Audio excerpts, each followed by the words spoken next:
Assalamualaikum warahmatullahi wabarakatuh. Selamat sore Medan. Kembali lagi bersama saya Arya Narko dan sahabat saya Gusdir dalam segmen Selamat Sore Medan.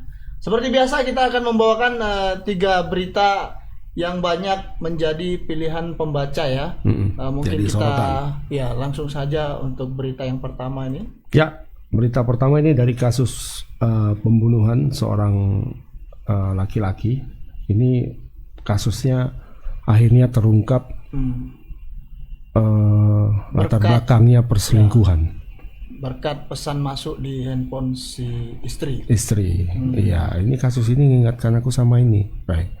Hakim Jamaluddin kemarin ya kan? Ya, sama ini. Beda-beda tipis. Jadi suami ini ternyata dibunuh oleh selingkuhan dari istrinya. Dan istrinya itu berkomplot ya, istrinya yang berencana membunuh suaminya. Mengatur ini, bahaya juga ya. Agar bisa nikah lagi gitu ya. Ini Bu Anita Manulang. 46 tahun. Membunuh Harlen Sinaga, suaminya, dan yang membunuh adalah Hinsa Sianturi. Hinsa Sianturi ini adalah sopir bus, jadi mereka bertemulah di terminal. Jadi Bu Anita ini waktu itu mau undangan ceritanya ke Siantar. Jadi sopir busnya adalah Pak Insa. Dari sana mereka berkenalan, akhirnya menjalin hubungan dan melakukan hubungan suami istri sebanyak 4 kali. Iya, saya tanya di mana? Apakah di dalam bus? Oh tidak, di hotel. Oh, alah, sempat-sempatnya ya. 4 kali lumayan lah. Ya. Ya mungkin kita lihat dulu videonya ini. Ya. Pelakunya sudah ditangkap, termasuk juga Ibu Manulang ya, Ibu Anita Manulang ya.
Bahwa ditemukan mayat di TKP Perladangan Sabah di Desa Sampean, Kecamatan Dolo Sanggul. Kemudian membahas informasi dari keluarga korban, dari istri waktu itu menyampaikan bahwa kejadian waktu itu sekitar pukul 9:30 yang diantar oleh Roberto Simantulang, keponakan korban, dan pada pukul 5 korban tidak pulang, tidak kembali ke rumah. Setelah itu terus istri korban, AM di belakang kita ini, pergi ke ladang terus untuk mencari korban, dan tapi korban tidak ditemukan. Soalnya tersangka ini atau istri ini waktu itu masih tanggap keluarga korban.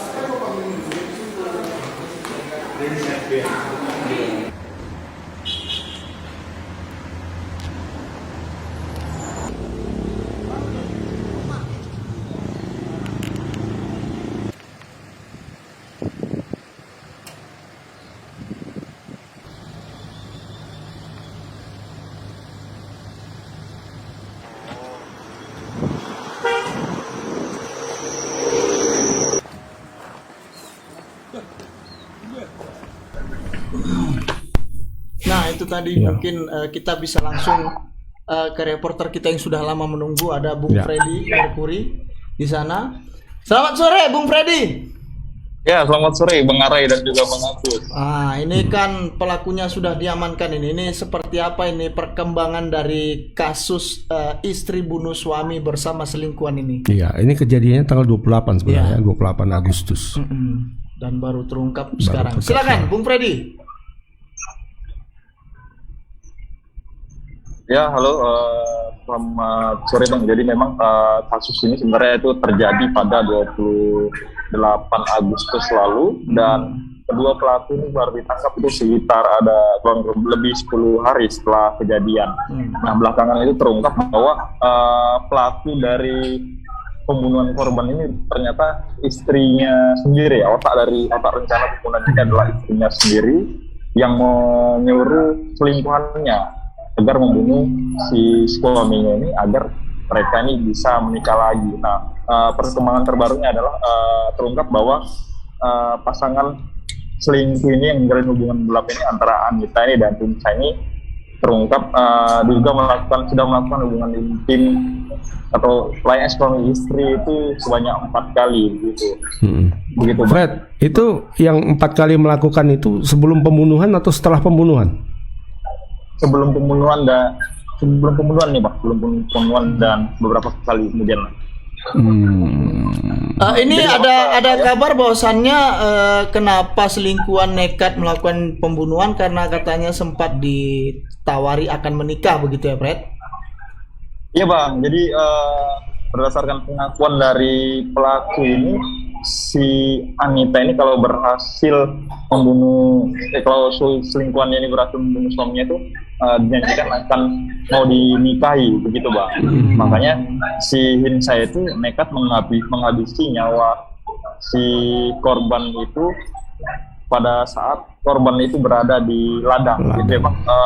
Kesehariannya korbannya adalah berladang, jadi pada pagi harinya itu sekitar pukul 8 itu diantar oleh ponakannya ke ladang, tapi sekitar pukul 15.00 itu si Anita ini, istrinya ini seolah-olah bersandiwara lah gitu. Dia bersandiwara datang ke ladang itu mencari-cari suaminya. Lalu karena suaminya itu nggak dapat, kemudian dia menghubungi keluarga dan keluarga mengatakan bahwa suaminya hilang gitu sekitar pukul 15.00. Nah, kemudian dia itu datang ke kubangan itu karena curiga katanya ada jejak-jejak si suaminya di dekat kubangan ladang situ. Nah, ternyata benar, setelah dia menyuruh abangnya masuk ke kubangan, ternyata mayat suaminya itu di dalam. Jadi drama ini sebenarnya sudah diketahui oleh Anita sendiri. Jadi setelah si Hinsa ini membunuh korban itu, Hinsa itu langsung menelepon si Anita bahwa sudah aku bunuh suamimu, aku taruh di kubangan gitu sekitar pukul 11 lah gitu. Jadi jam pukul 11 itu sebenarnya Anita sudah mengetahui bahwa suaminya itu sudah dibunuh. Namun pukul 15 dia itu acting lah. Bahkan dia disebut polisi sempat nangis begitu di lokasi pada saat menemukan suaminya. Mirip yang kasusnya gitu ya. Kayak film Indosiar lah ya, drama lah ya. Fred, itu polisi mengungkap misteri pembunuhan ini dari SMS ya? Dari WA ya? Ya, termasuk dari pesan-pesannya Bang, dari pesan-pesan lah gitu. Yang pertama kali ditangkap itu adalah si Hinsanya dulu, baru kemudian ke istri dari korban itu. Itulah terungkap, dan si pelaku utama itu mengaku bahwa dia disuruh, bahkan sempat ditantang lah gitu, kalau kamu mau menikahi aku, ya habisi dulu lah nyawa si suaminya itu. Kurang lebih seperti tantangannya, makanya si Hinsa itu terpacu lah adrenalinnya untuk melakukan pembunuhan itu. Fred, kira-kira apa yang mendorong Anita ini untuk membunuh suaminya sendiri? Apakah ada persoalan di antara mereka atau ada sebab lain? Nggak cinta lagi misalnya? Jadi menurut informasi memang sebelumnya antara Anita dan suaminya itu sempat ada pertemuan antar keluarga lah begitu Bang. Jadi Jadi hubungan mereka tuh kabarkan memang sudah tidak harmonis, makanya pada sekitar tanggal 20-an itu sempat ada pertemuan keluarga, dan si Anita itu pada saat pertemuan itu mengaku kurang terima lah dengan ucapan dari si suaminya itu, dan kemudian didorong oleh permasalahan ekonomi lainnya karena si suaminya ini kan bekerja sebagai petani lah di ladang, kemudian si tuannya itu sebagai sopir bus ya gitu. Makanya salah satu beberapa alasannya adalah ekonomi, dan dia juga sudah terlanjur sayang ya dengan selingkuhannya, makanya merencanakan pembunuhan terhadap suaminya. Sayang karena udah 4 kali itu ya. Kena letup ya. Itu katanya tadi salah satu alasannya ekonomi ya. Nah, si pelaku ini apakah Ekonominya lebih baik. Ekonominya lebih mapan atau bagaimana? Dia sekedar sopir atau pemiliknya? Pemilik dari angkutan itu. Sopir, Bang. Berinformasi itu sopir. Tapi lebih mapan dari petani ya kayaknya. Kayaknya enggak juga. Seperti kalau sopir mungkin dia uang masuknya atau penghasilannya lebih per hari gitu, Bang. Kalau petani mungkin kan agak lama deh. Uang ngolahnya lah lebih banyak ya. Iya. Oke, Fred, baik, mungkin nanti bisa dimonitor lebih lanjut seperti apa penanganan perkara kasus ini, khususnya terhadap ini yang disangkakan pasal apa? Pembunuhan berencana. Pembunuhan berencana, ya? Bang. Iya, terancam hukuman seumur hidup lah, Bang. Gitu, penjara seumur hidup. Kayak Pak Sambo dan Bu Putri ya. Ya, baik, Freddy, terima kasih banyak atas laporannya. Selamat sore, selamat bertugas kembali. Terima kasih Bang Gosong Arai. Ya, oke. Ya, itu laporan dari Bung Freddy Santoso terkait kasus istri bunuh suami. Kalau aku agak kurang logis juga, aku rasa kalau persoalannya ekonomi ya. Enggak, kalau itu mungkin enggak, tapi memang karena sudah lama bertengkar saja. Jadi ketika bertemu dengan orang baru mendapat janji-janji apa mungkin gitu. Lidahnya agak bagus ya.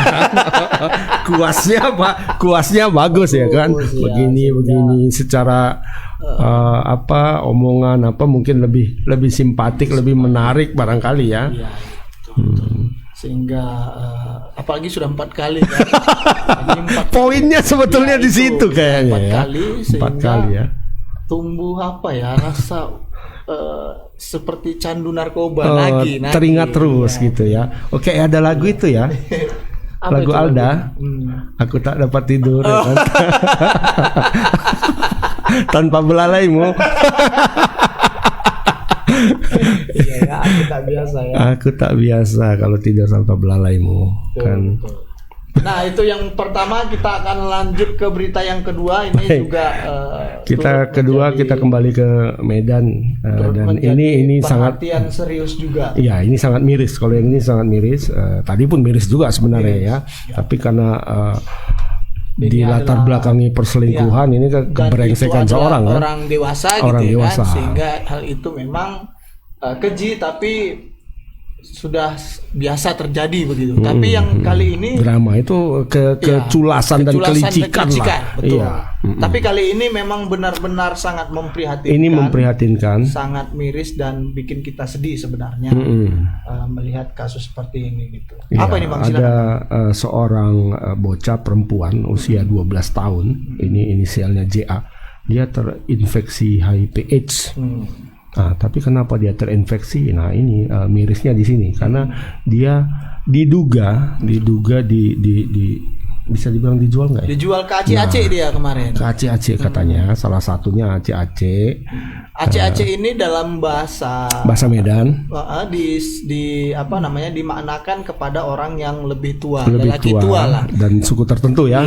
Suku tertentu. Jadi, beli ini gitu. Iya, dia salah satunya Aceh tadi, kemudian ada 2 orang lainnya, jadi total ada 3 orang.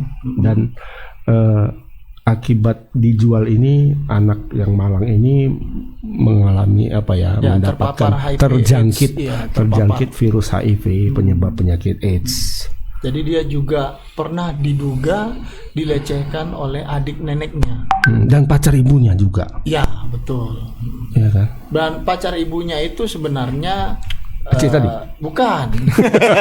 Pacar Yang ibunya inilah awal mula si anak terjerembab dalam persoalan yang sangat pelik ini sebenarnya. Jadi ketika ibunya berpacaran dengan laki-laki ini, kemudian ibunya meninggal, kemudian si laki-laki ini berpindah-pindah tempat, JA ini kemudian dititipkan ke sana kemari sehingga dilecehkan oleh adik neneknya, kemudian dititipkan lagi ke pamannya berinisial LA, dan oleh pamannya inilah dia kemudian dijual. Dan pamannya yang menjual. Pamannya ini juga menjual anak kandungnya. Oh, makja. Iya, jadi ini kisah yang cukup. Berarti pamannya inilah penjahat utamanya ya? Iya, betul. LA namanya. Jadi ada 3 orang yang dilaporkan oleh pengacara korban Arianto Nazara, inisialnya L, A, dan B. Tadi pengacara melakukan pelaporan ke Polresta Medan. Ini ada videonya, kita lihat dulu.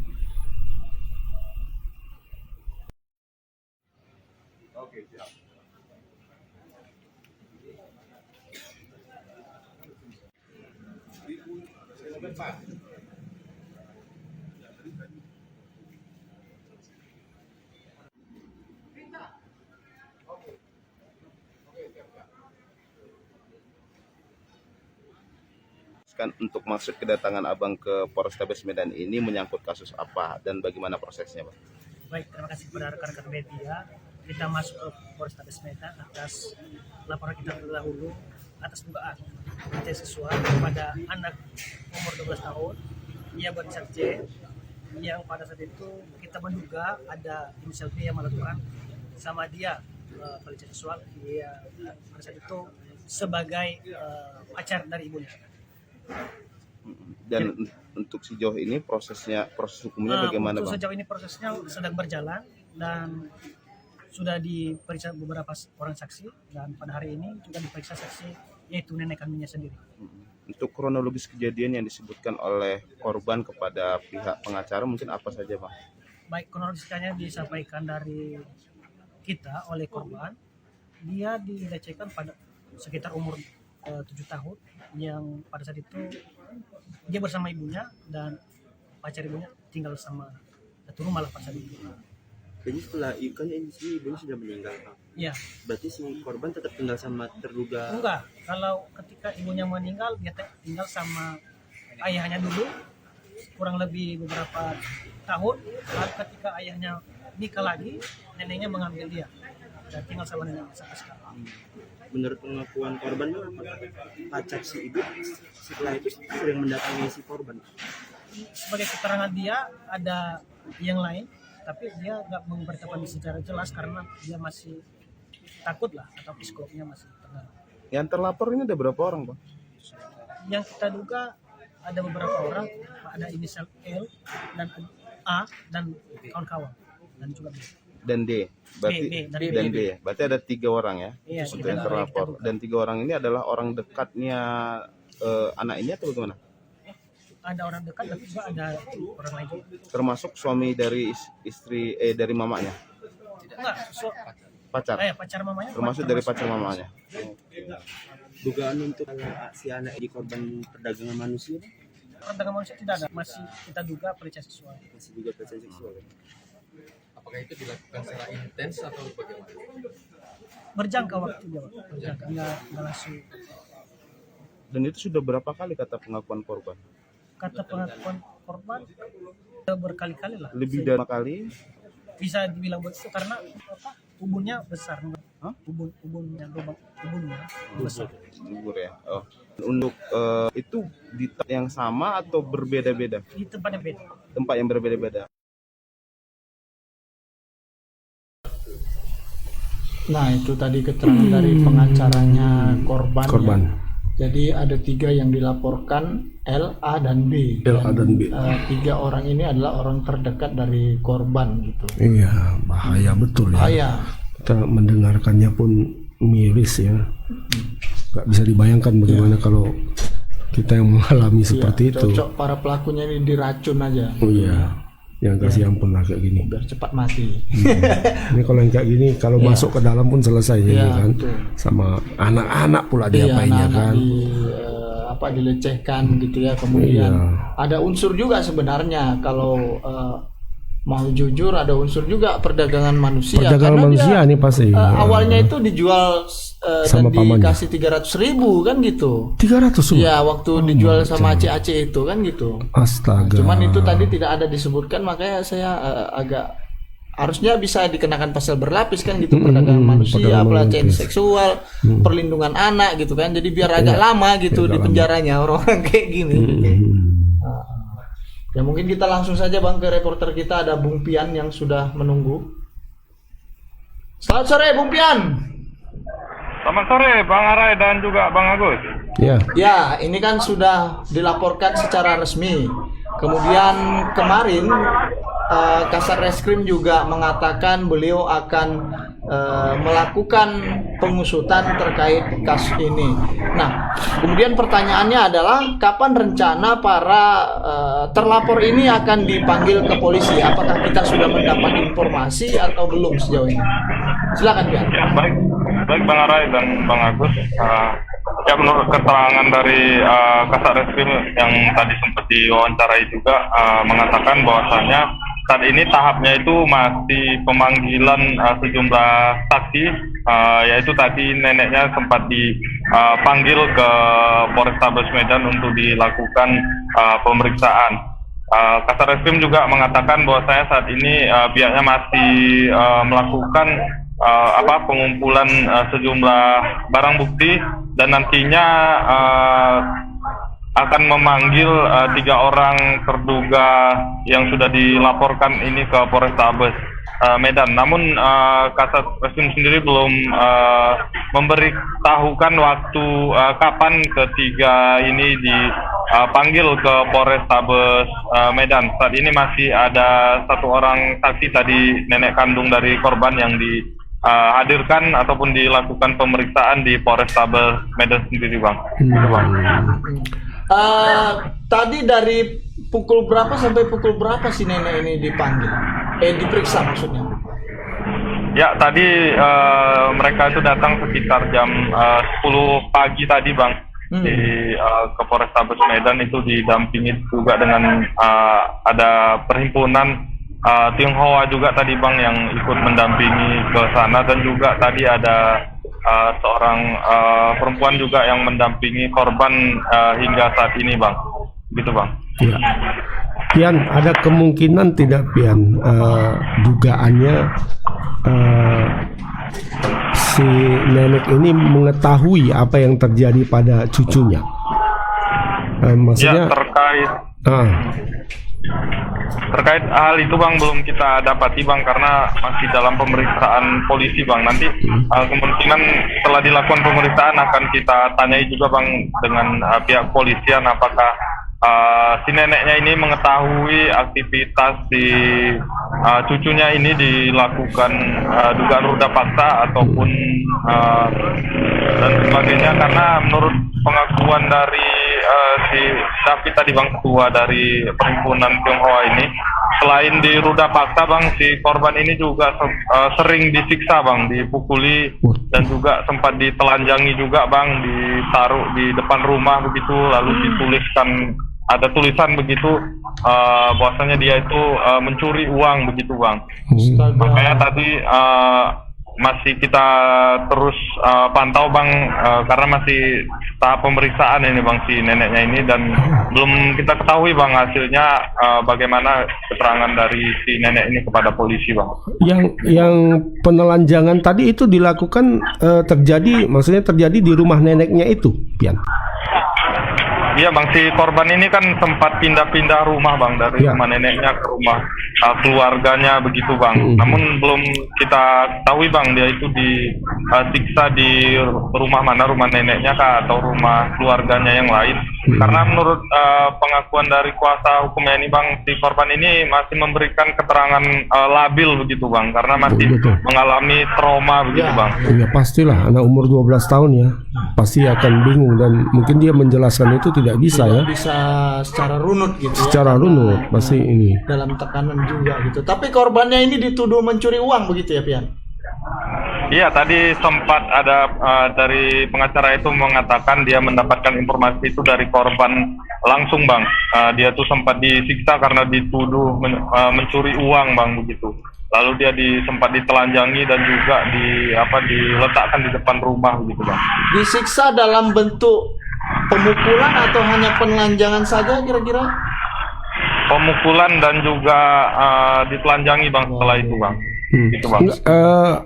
Pelakunya siapa, Pian? Ada nggak antara gambaran ini pelakunya Neneknya siapa? mungkin? Apakah neneknya itu atau ada orang lain? Nah, tadi sempat juga kita tanyai, Bang, terkait pelakunya ini. Namun mereka ini hanya mengatakan bahwasannya pelakunya itu orang terdekat yang merupakan keluarga, Bang. Namun tidak disebutkan, Bang. Udah dekat kan gitu. Siapa, Bang? Iya. Ya, neneknya atau Patut mungkin diduga. diduga. Atau ada orang lain selain neneknya yang tinggal di rumah neneknya Adik itu. neneknya. Adik neneknya. Berarti nenek-nenek juga ya? Laki-laki. Oh, laki-laki. Bisa jadi. Inisial CA. CA. Cici tadi Apakah bukan? C Anto? Aduh, kacau ya. Iya. Ini sangat luar biasa. Iya. Ini Pian, kapan ini kan terbilang apa ya? Terbilang cukup luar biasa lah Iya. kejahatannya. Apakah polisi tidak punya niat misalnya untuk mempercepat proses ini, menetapkan tersangka gitu? Itu gimana? Ya, dan kasus ini kan sebenarnya sudah lama ya. Sudah lama tapi baru dilaporkan. Iya, terendap gitu ya, tidak naik ke permukaan ketika kita melakukan investigasi ya baru agak ribut belakangan ini kan. Ya, terkait itu, Bang, menurut Kasareskrim hanya memberikan konfirmasinya bahwasanya proses itu tetap masih berlanjut, Bang, ataupun masih berproses, Bang, hingga saat ini, Bang. Belum ada penetapan tersangka ataupun belum ada waktu yang dijelaskan kapan terduga tersangka ini akan dipanggil ke Polrestabes Medan, Bang. Ya, oke. Pian. Mungkin sekalian, Pian, yang kasus yang satu lagi kan hampir mirip nih. Iya, dan siswi SD. juga belum jelas juga sampai sekarang yang siswi SD Metode Sadu. Satu. Sadu itu berarti satu berdua. Metode satu Medan. Itu kira-kira sekarang perkembangan terakhirnya bagaimana, Pian? Yang Pian tahu? Ya, perkembangan terakhirnya itu, Bang, kemarin beberapa hari silam pernah sempat menanyai kepada Kapolda, katanya mereka masih melakukan penyelidikan. Kapolda sendiri sudah sempat menemui si ibu korban ataupun si korban ini dan melihat secara langsung, Bang. Namun update-nya itu yang kita ketahui, Bang, di mana sebelumnya kasus itu sempat diviralkan oleh Hotman Paris, Bang. Namun saat ini video yang diupload oleh Hotman Paris itu sudah hilang, Bang, gitu, Bang, ataupun sudah dihapus, Bang. Ya, mungkin Hotman mulai menyadari ada sesuatu yang ada sesuatu yang agak-agak aneh di sini barangkali ya. Oke, Pian, barangkali itu saja. Nanti bisa di follow up lebih lanjut kapan misalnya neneknya ditangkap. Maksud saya kapan mereka yang dilaporkan ini akan diperiksa dan apakah mungkin nanti mereka akan jadi tersangka gitu. Itu maksudnya. Ya, Pian, terima kasih banyak. Selamat sore, selamat bertugas kembali, Pian. Ya, selamat sore, Bang Aray dan juga Bang Agus. Ya, terima kasih, Pian. Ini sangat miris ya. Orang dekat luar itu biasa. sudah pasti ada neneknya, karena itu yang tinggal ya. Ada adik neneknya, ada adik neneknya, ada pamannya. Udah jelas itu udah pastilah di sekitar situ ya. Nggak ada orang lain. Dan ayahnya lah nanti. Ayahnya kan sudah kawin lagi katanya. Iya, mungkin nanti bisa jadi 4 kan? 4 orang, maksud saya 4 orang terdekat kemudian bisa saja jadi tersangka. Iya, betul. Dan ini sangat mirisnya bahwa kita mendapat informasi bahwa anak ini JA sudah mendapatkan perlakuan tidak senonoh ini sejak dia berumur 7 tahun. Nah, ini sekarang usianya 12. Berarti 5 tahun dia mengalami itu kan luar biasa ini. Pasti trauma luar biasa ini. Disiksa lagi gitu kan. Ini Kak Seto harus tahu kalau yang kayak gini ya kan. Jangan yang orang kaya aja yang diapain sama Kak Seto. Pertama kita muncul itu kan netizen juga ini Kak Seto tengok Kak ini Seto, mana matamu gitu. Iya. Tertutup poni kayaknya. Mata tutup poni dia. Ya kan kalau yang kayak gini, tapi kalau yang punya Kita anak pun juga menunggu Bang apa ini? Bang Aris Merdeka Iya, Sirait ya kan. antara Bang Aris dan Kak Seto juga. Ya Royal Rumble istilahnya.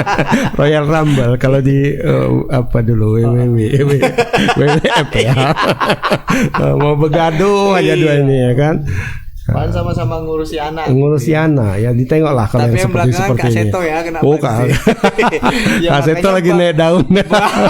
Bang Aris harus bisa Iya, harus mengambil cepat lah. momen ini gitu.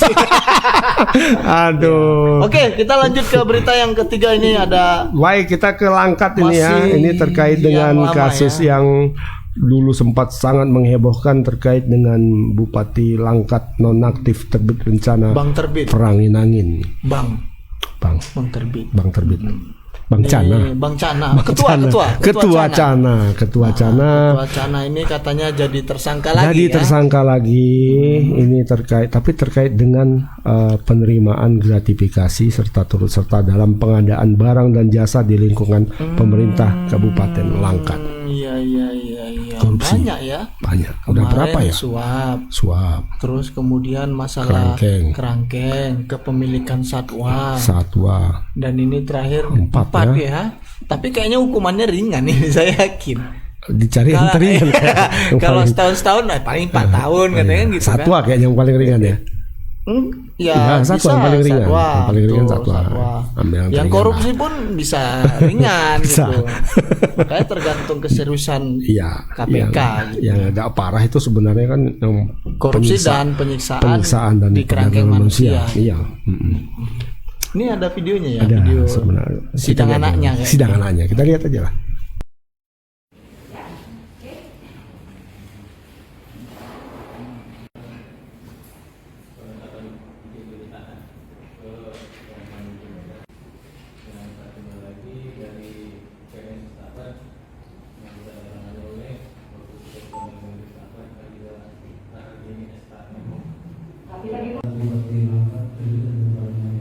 Ini kan ada 3 perkara di sini ya.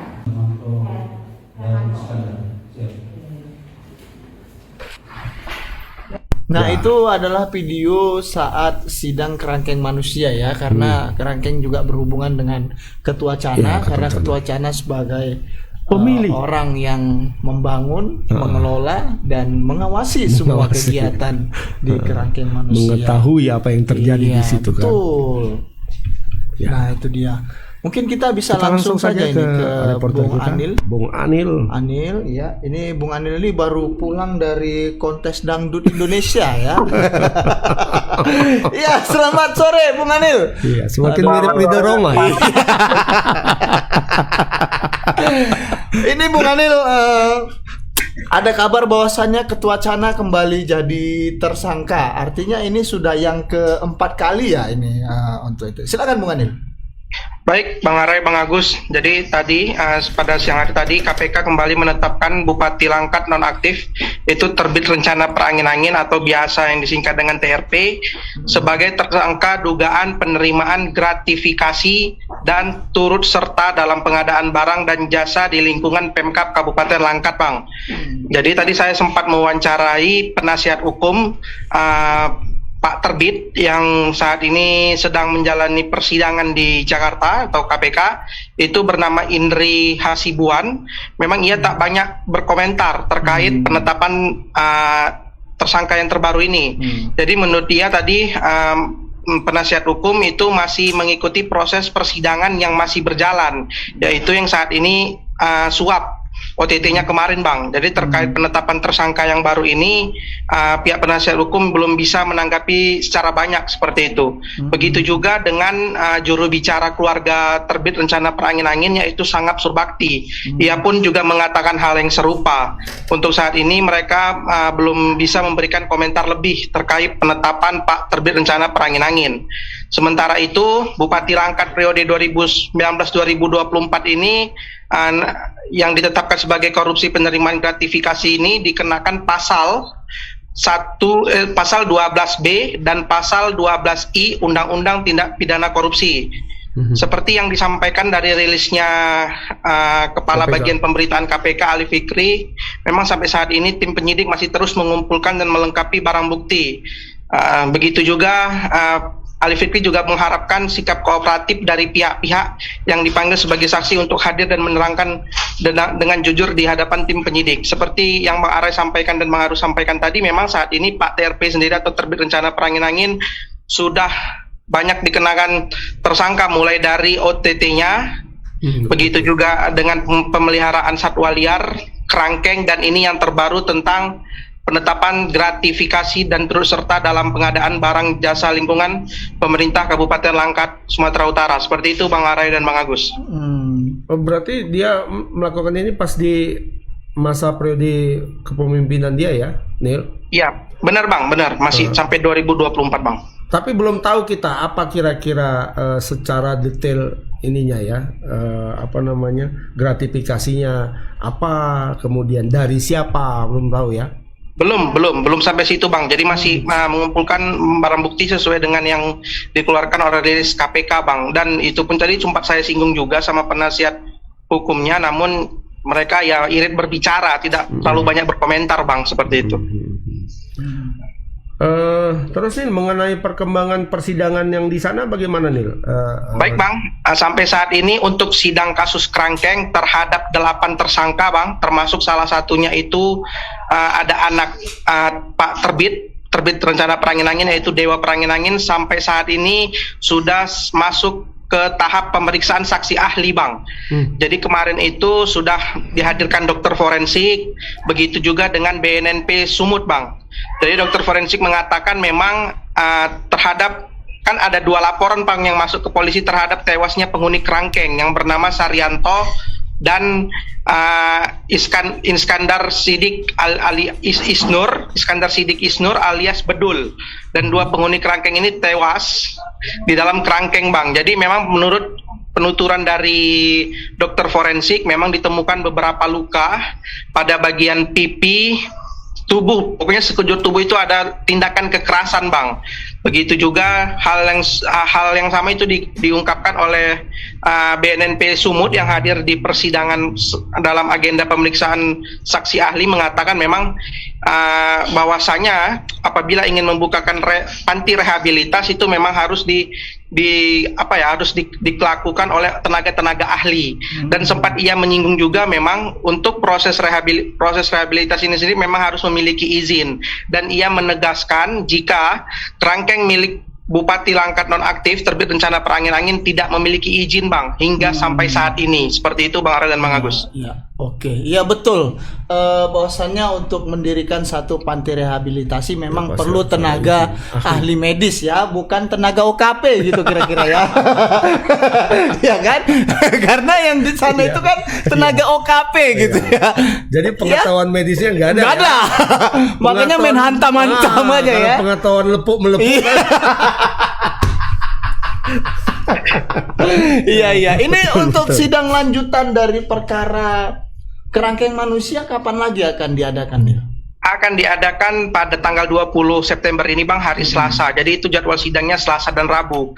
Karena untuk kasus terhadap terdakwa anak Bupati Dewa Perangin-Angin dan Hermanto Sitepu yang mengakibatkan 2 penghuni kerangkeng tewas, itu tidak terlalu banyak lagi saksi yang diperiksa dan masih beragendakan tetap pemeriksaan saksi ahli Bang pada hari Selasa. Namun pada hari Rabu mungkin nanti difokuskan untuk persidangan TPPU yang masih menghadirkan sekitar 20 saksi lagi Bang. Namun memang ada beberapa kendala seperti yang kita beritakan beberapa waktu lalu banyak beberapa saksi yang itu tidak bisa hadir sehingga persidangan ditunda Bang, seperti itu. Jadi nanti akan dilanjutkan pada hari Selasa dan Rabu pekan depan Bang.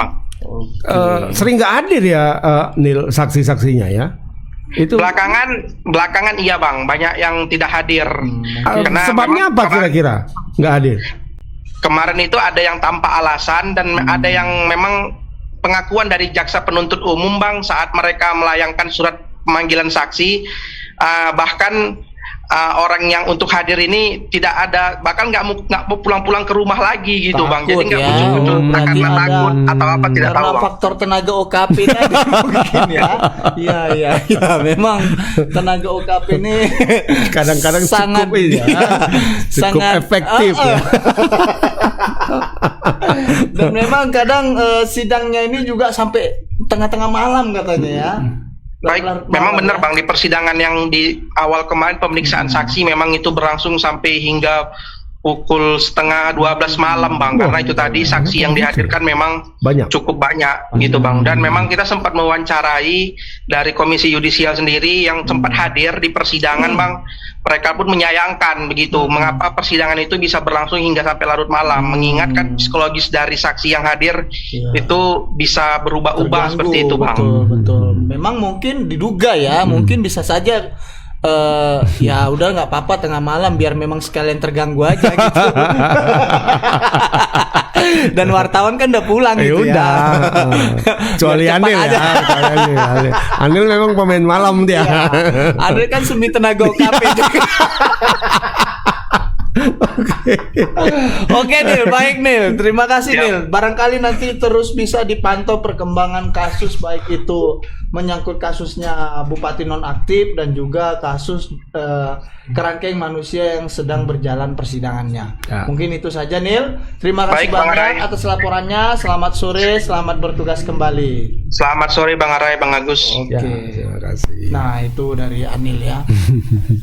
Memang cukup menarik juga kasus Pak TRP ini ya, Ketua Cana ini. Dia sudah 4 kali berstatus menyandang 4 status tersangka yang berbeda-beda. Iya, pertama adalah soal masalah suap proyek, kemudian kemarin kepemilikan satwa, ketiga adalah kerangkeng maut yang menyebabkan matinya tahanan, dan yang sekarang adalah gratifikasi. Nomor 1 dan nomor 4 itu ada perkaitannya ya kan, ada benang merahnya. 2 dan 3 itu nggak ada ya. Mungkin rekor muri bisa mencatat ini sebagai satu fenomena. Dulu mantan gubernur kita gitu juga kan banyak ya. Mantan gubernur kita yang lama yang dari ini itu juga banyak banyak tersangka, tapi sama selaras dia, senapas istilahnya kalau jadi korupsi jadi 3. Kalau beliau ini kan beda, makanya saya bilang bisa kemudian satwa, kemudian kerangkeng dan kemudian korupsi lagi. Ya, Om Jaya Suprana barangkali bisa memberikan buku rekor muri. Perlu dicatat juga Om Jaya Suprana. Langka ini kan, hal-hal semacam ini agak beda ini. Iya. Dan status Pak Bupati juga terbilang unik kan, Bupati dan Ketua OKP. Iya. Jadi setelah jadi Bupati itunya nggak dilepas? Ya masih lah. Kalau nggak dari mana jumlah suara nanti? Baik, itu 3 berita yang bisa kami sampaikan sore ini. Yang pertama tadi menyangkut masalah pembunuhan suami oleh istri dan bersama selingkuhannya. Iya, ini drama yang luar biasa dari Kabupaten Humbahas ya. Info dari wartawan kita di sana ketika mayat itu ditemukan gitu dia kan, seolah-olah histeris dia yang paling histeris, suamiku seperti itu lah gitu kan. Drama ya pelakunya. Aku selalu ingat yang kemarin itu Hakim Jamaluddin kan, ketika ditemukan istrinya pingsan. Nangis gulung. Tapi sambil ngelirik gini. Kalau kata orang Jawa itu apa, gulung koming gitu. Sampai gitu guling-guling apa tuh. Ternyata pelakunya dia. Ini gitu juga. Dan terungkap dari WA, pesan masuk di handphone. Makanya sebenarnya Bang, bunuh suamimu. Kejadian semacam ini kan terbilang jarang terjadi kalau di daerah gitu ya. Karena biasa terjadi di kota-kota besar yang memang banyak referensi. Iya gitu kan.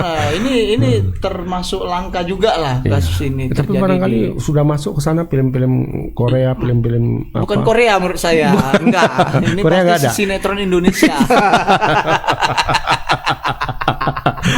Suara hati itu ya. Ini tidak patut dicontoh, dan ini semoga menjadi bahan perenungan bagi semua bahwasanya tindakan perselingkuhan itu tidak baik gitu ya. Tidak baik lah. Memang nggak ada baik-baiknya. Maka tidak patut untuk dicontoh. Sebenarnya kasus-kasus yang terjadi adalah pembelajaran gitu. Nah ini agar tidak terjadi. Selalu ketahuan lah kalau seperti itu. Jarang yang tidak ketahuan. Ya, itu yang pertama. Yang kedua menyangkut kejadian seorang remaja yang 5 tahun menjadi korban kekerasan seksual, diduga seksual dan tindak pidana kekerasan verbal ya. Dan akhirnya anak ini dideteksi terjangkit virus HIV. Karena AIDS. patut diduga menjadi korban perdagangan manusia juga karena dia dijual ke sejumlah orang pengakuannya gitu. Dan dari pengakuan korban kepada Pertidi ya, Persatuan Tionghoa Demokrat Indonesia itu dia sempat dijual 300.000 gitu ke Aceh itu. Kemudian dari sana karena disinyalir sering dipaksa melakukan hubungan suami istri sehingga penyakit itu muncul gitu kan. Nah itu sebenarnya kenapa si anak bisa terpapar HIV gitu. Dan belakangan dari pemeriksaan tadi kita tahu bahwa korban juga ternyata mengalami kekerasan fisik, ya kan, dan mental juga, pasti. Mudah-mudahan saya pribadi berharap para pelakunya ini bisa ditangkap, dihukum seberat-beratnya, diberi ganjaran yang setimpal atas kekejaman yang sudah dilakukan para pelaku terhadap korbannya, karena korban ini sudah rusak masa depannya gara-gara perbuatan para pelaku ini gitu ya. Para aktivis hak anak juga harus betul-betul konsen kemari. Ya, ini yang perlu juga disoroti gitu ya. Dan ditangani sampai tuntas ya. Dampingi gitu. Ya. Kasih jangan hanya keluarga Sambo saja. Iya, keluarga Sambo cepat ya kan. Mungkin ada duitnya. Ya itu yang kedua, dan yang ketiga adalah menyangkut status Bapak Terbit Rencana Perangin-Angin yang kembali dijadikan tersangka dalam kasus gratifikasi dan sejumlah proyek. Nah itu, dan menyangkut Pak Terbit ini kasus kerangkeng manusia yang kemudian mengarah pada tindak pembunuhan itu sedang berlangsung juga di Pengadilan Negeri Langkat ya, dan di sana itu para terdakwanya adalah anak buah dan termasuk anak kandung dari Bapak Terbit Rencana Perangin-Angin ya kan, dan Dewa kita calon dokter. Iya, karena mahasiswa kedokteran katanya. Masih. Tapi kemarin universitas negeri yang disebut-sebut tempat dia belajar itu tidak mengaku bahwasanya anak itu nggak mengaku belajar di situ. Yang katanya depannya tidak, U belakangnya U. Iya. Uno. Nggak ngaku.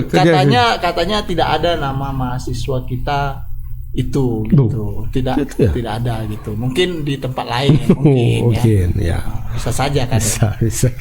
Makanya kita nanti coba cari lah. Nggak ada yang masuk malam, nggak ada kira-kira sih saya. Nggak ada di situ. Oke lah. Mungkin apakah di tempat swasta atau tempat lain kan. Nanti akan kita coba cari. Nah itu 3 berita yang bisa kami sampaikan untuk sore hari ini. Semoga apa yang disampaikan bisa jadi bahan pelajaran juga, karena dari beberapa berita yang kita sampaikan tadi ada misalnya kasus-kasus yang miris kan, seperti pelecehan tadi Bang ya kan, di mana anak berusia 12 tahun sudah terpapar HIV karena tindakan amoral dari sejumlah orang dewasa terdekatnya dan orang-orang terdekat yang mirisnya kan. Iya.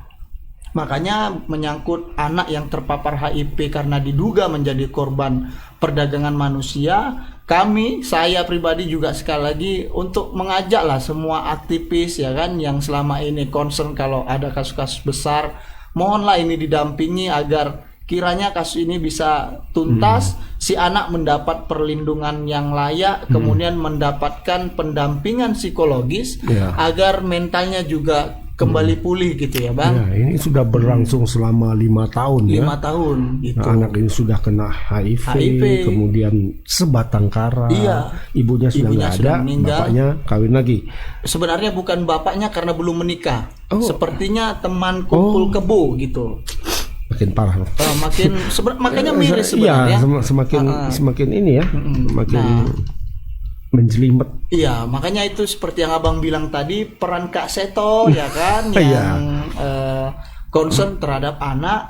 Hal-hal semacam inilah yang perlu didampingi gitu, yang perlu dikritisi, yang perlu disoroti gitu. Karena memang anak ini betul-betul tidak punya pegangan apa-apa, ya betul. kan? Tidak Uangnya punya nggak siapa, ada, ya, tidak ya punya kan? siapa-siapa Tidak lagi. punya siapa-siapa. Kecuali nenek yang tadi sempat Nah, diperiksa. nenek yang juga sempat diperiksa karena dan patut diduga juga sebenarnya. Ini mohon maaf ya, belum kita hanya menduga ya. Nah, karena ada keanehan-keanehan yang kita lihat dari runutannya ya kan, di rumah neneknya, kemudian tadi terungkap bahwa ada kekerasan fisik juga di situ. Ya mudah-mudahan tidak, tapi sejauh ini patut diduga gitu. Karena orang dekat ya. Karena orang dekat. Makanya sekali lagi Kak Seto, Bang Aris Merdeka Sirait, kemudian aktivis-aktivis perempuan yang kemarin koar-koar ya kan. Nah, ini cobalah ini menjadi apa ini menjadi ini perempuan juga kan? Iya, anak perempuan. Anak perempuan yang sebatang kara yang perlu perlindungan. Pendampingan dan perlindungan kan gitu, dan perlu kasih sayang lah gitu kira-kira, karena udah nggak punya siapa-siapa lagi gitu. Ya jangan, ya menurut saya para aktivis dan orang-orang itu jangan hanya cari panggung ketika ada kasus besar, kasus besar itu nggak usah lagi lah. Kalau mau cari panggung ya memang harus bergerak dari bawah lah, nggak usah yang ada ini si Bu ini harus kita bela, harus kita hargai. Nggak perlu ya kan, ini yang perlu kita angkat gitu ya. Ini agak dilihat dulu pandangan, diperlebar, diperjernih ya kan. Ya, saya menunggulah nanti aktivis-aktivis yang kemarin keluar untuk melindungi si anu si itu siapa gitu ya. Mudah-mudahan bisa matanya, mata ininya dan mata hatinya bisa terbuka dan tergerak gitu ya. Jangan hanya terbuka saat melihat sesuatu gitu ya.